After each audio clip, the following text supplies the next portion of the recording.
In today's video, we're creating the body split effect, where multiple faded copies of your subject separate slightly from the main body, giving a supernatural or dreamy motion look. Let's begin. First, import your video into CapCut and tap on the clip to select it. Now, go to the Effects button at the bottom. From here, directly tap Body Effects. No need to go anywhere else. Inside Body Effects, look for the Split Specters effect and tap to apply it. Immediately, you'll notice multiple transparent copies of your subject appearing around the main figure. This creates that fragmented, ghost trail style that works great when the subject is moving. To adjust how the effect looks, once you're happy with the results, preview your video.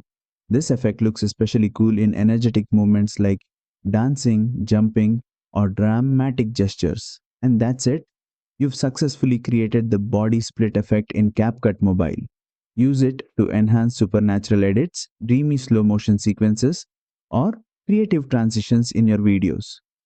If this tutorial helped you, don't forget to like, share, and subscribe for more CapCut Mobile editing tips.